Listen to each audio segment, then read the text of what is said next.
Hello friends, कैसे आप लोग। तो चलिए इस वीडियो में क्वेश्चन नंबर हम चैप्टर का लास्ट क्वेश्चन है, आखिरी, और ये क्वेश्चन नंबर 10 है। इनको स्टार्ट करते हैं। क्वेश्चन मेरा रहा क्वेश्चन नंबर 10 और ये चैप्टर का आखिरी क्वेश्चन। एक समचतुर्भुज का क्षेत्रफल ज्ञात कीजिए जिसमें शीर्ष इसी क्रम में 0, 3, 0, 5, 4, -1 और 4 और -1, -2 संकेत दिया हुआ है कि समचतुर्भुज का क्षेत्रफल होता है 1/2। अब विकर्ण का जितना जो विकर्ण जो होता है ना उसका गुणनफल कर दो, हमारा समचतुर्भुज का क्षेत्रफल आसानी से निकल जाएगा। तो चलिए सबसे पहले तो क्वेश्चन बहुत इजी है, लेकिन इसको समझाते हैं और समझते हैं बहुत ही चुटकी में बजाकर, और इससे माइंड में कॉन्सेप्ट में डालते हैं। ध्यान समझिएगा। सबसे पहले हमारे पास ये बोर्ड आ गया, छोटा सा बोर्ड। अब इस बोर्ड पर आपको समझना है, जहाँ पे दिक्कत हो आपको कमेंट करना है, बताना है, फिर अगर अगले बार वीडियो में हम उसको सुधार कर पाए। ठीक है। सबसे पहले कहा समचतुर्भुज। समचतुर्भुज में क्या होता है कि आमने सामने की भुजा बराबर होती है। क्या होता है? आमने सामने की भुजा बराबर होती है। तो सबसे पहले तो हम एक समचतुर्भुज बनाएंगे। तो हम ये ले लेते हैं समचतुर्भुज, हम बना लिए यहाँ से, ये रहा। और देखिए समचतुर्भुज का मान भी दिया हुआ है। पहले इसका पुटअप करते हैं ए बी से। ठीक है, ए बी, या यहाँ पे बी, यहाँ पे सी, तो यहाँ पे डी कर देते हैं। समचतुर्भुज है, ठीक है, ए बी सी और डी हो गया। यहाँ तक कोई दिक्कत नहीं। अब इसका मान दिया हुआ था, मान दिया था, फटाफट मान पुट कीजिए।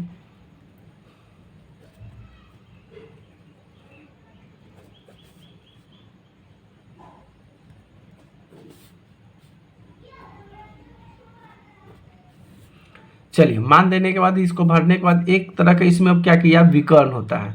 तो विकर्ण क्या होता है? जो बीचों बीच रेखा से एक कोण से जो दूसरे कोण तक मिलाया जाता है उसी को विकर्ण कहते हैं। तो ये विकर्ण आ गया। तो विकर्ण आ गया तो देखिए एक तरह का एक त्रिभुज भी बन गया, इधर से ऐसे त्रिभुज और इधर से ये त्रिभुज।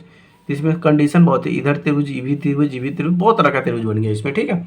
तो विकर्ण की बात करें तो एक यहाँ से एक त्रिभुज, ये भी विकर्ण होता है, ये भी सब विकर्ण होता है। ठीक है। तो हमारे स्पेशल देखा जाए तो इसमें दो तरह का विकर्ण है। विकर्ण का नाम हो गया ए, यहाँ से ए सी और बी डी हो गया। ठीक है। अब इसमें विकर्ण है, कौन कौन सा विकर्ण है? तो यहाँ पे विकर्ण का नाम लिख दीजिए कि विकर्ण क्या है, ए सी तथा B C, sorry B D. A C और बी डी क्या है? विकर्ण है। ठीक। अब जब विकर्ण है तो यहाँ से एक फॉर्मूला होता है। क्या होता है? फॉर्मूला। तब हम ए सी वाला इसका और इसका विकर्ण का निकालेंगे। तो यहाँ लिखेंगे ए सी बराबर लंब का आधार जोड़ कर्ण का स्क्वायर। तो इसमें भुजा हो जाएगा कितना, यानी कि x2 माइनस x1 का square plus y2 minus y1 का स्क्वायर हो जाएगा। ठीक है।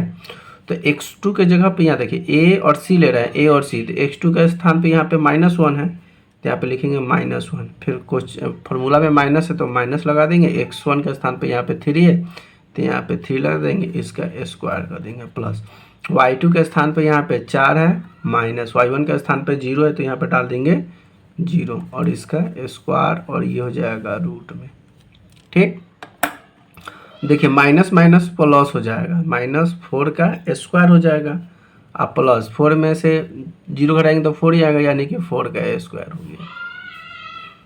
अब 4 का -4 का स्क्वायर होगा तो प्लस में बदल जाएगा, तो 4 चौका 16 प्लस 4 का स्क्वायर करेंगे तो 4 चौका 16। ठीक है। 16 का लघुत्तर 16 जोड़ेंगे तो कितना हो जाएगा, 32। और इसका जब हम वर्गमूल निकालेंगे तो ये हो जाएगा 4 गुना 4√2। ये हमारा ए सी निकल के आ गया। अब हमें क्या निकालना है? अब हम देखिए यहाँ से ए सी विकर्ण निकल गया। अब हम विकर्ण निकालेंगे बी और डी। तो बी डी विकर्ण निकालने के लिए क्या हो जाएगा, बी डी में भुजा हो जाएगा ये और ये भुजा हो जाएगा। तो बी डी निकालने के लिए क्या करेंगे, बी डी बराबर फिर x2 माइनस x1 का स्क्वायर करेंगे। x2 के जगह -2 है और x1 का स्थान पर दिया हुआ है -4 दिया हुआ है। उसी तरह से y1 का स्थान पर -1 है और y1 के स्थान पर क्या दिया हुआ है, 5 दिया हुआ है। ठीक है। तो इसको स्क्वायर करेंगे, माइनस माइनस प्लस हो जाएगा तो 6 का स्क्वायर, फिर माइनस माइनस प्लस, तो फिर -6 का स्क्वायर। तो माइनस का जब स्क्वायर होता है तो प्लस हो जाता है, फिर माइनस का स्क्वायर होगा तो वो प्लस हो जाएगा। तो 36 और 36 का जोड़ेंगे तो कितना हो जाएगा 72। अब 72 का जब हम निकालेंगे, वर्गमूल निकालेंगे, तो ये कितना आ जाएगा 6√2 आ जाएगा। ये हमारे पास क्या आ गया, विकर्ण हमारे पास निकल के आ गया। तब हमें निकालना क्या है, तो हमें निकालना है समचतुर्भुज का क्षेत्रफल। क्या निकालना है, समचतुर्भुज का क्षेत्रफल। तो समचतुर्भुज का क्षेत्रफल क्या होता है आप जानते हैं ना जी, 1/2 गुना, और क्या होता है विकर्ण।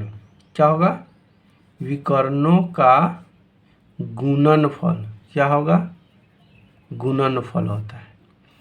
अब यहाँ से 1/2 गुना विकर्णों का गुणनफल। तो विकर्ण हमारे पास दो है ना जी, BD और AC है। तो AC ये रहा विकर्ण, और AC का विकर्ण का मान कितना है 4, 4√2 आया। कितना आया 4√2। और दूसरा विकर्ण क्या है BD, विकर्ण ये आया निकल के 6√2 आया।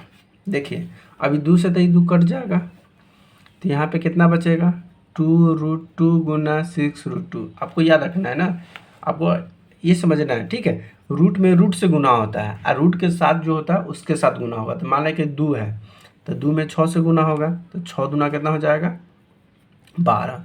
और जब रूट में रूट से जब गुना होता है तो रूट रूट हट जाता है, तो सीधे 2 बच जाएगा। यानी कि कितना हो जाएगा 12 दूना 24। यही क्या हो जाएगा मेरा वर्ग इकाई। हमारी वीडियो कैसी लगी प्लीज़ कमेंट करके जरूर बताएं, और वीडियो अच्छी लगी तो प्लीज़ वीडियो को लाइक शेयर जरूर करें, और चैनल पे नए हैं तो प्लीज़ चैनल को सब्सक्राइब जरूर करें। Thank you.